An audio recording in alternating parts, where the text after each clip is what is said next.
Thank you for being here on short notice. I'm going to be very brief, but because the Vice President and I are heading over to the Pentagon for an extensive briefing and to make some comments as we did at the State Department. So I'm going to be going from here to there, and you get me there as well.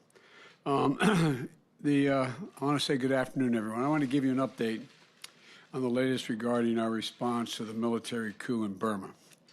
As you know, the assault on Burma's transition to democracy remains an issue of deep bipartisan concern.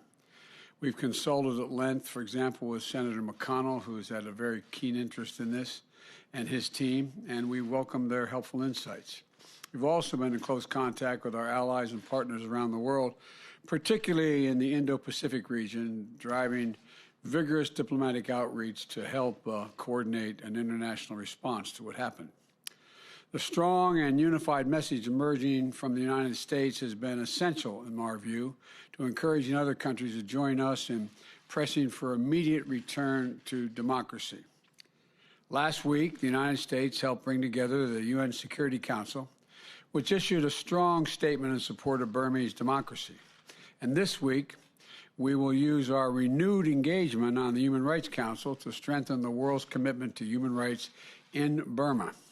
Today, I again call on the Burmese military to immediately release the democratic political leaders and activists and that they're now detaining, including Aung San Suu Kyi, and she is, and also Win Myint, the president. The military must relinquish power it seized and demonstrate respect for the will of the people of Burma, as expressed in their November 8th election. So today, I'm announcing a series of actions that we're taking to begin imposing consequences on the leaders of the coup. The U.S. government is taking steps to prevent the generals from improperly having access to the $1 billion in Burmese government funds held in the United States.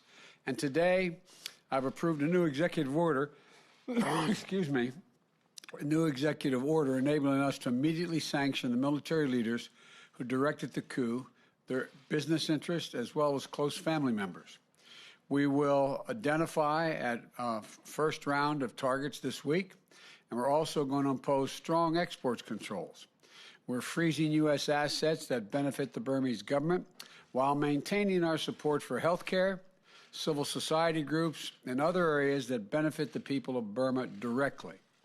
And finally, as protests grow, violence against those asserting their democratic rights is unacceptable, and we're going to keep calling it out. The people of Burma are making their voices heard, and the world is watching. We'll be ready to impose additional measures, and we'll continue to work with our international partners to urge other nations to join us in these efforts. So I thank you all. I wanted to have that statement before I got in the vehicle to go out to the Pentagon, and I'm sure I'll see some of you at the Pentagon. Thanks for coming over in such short notice. Thank you.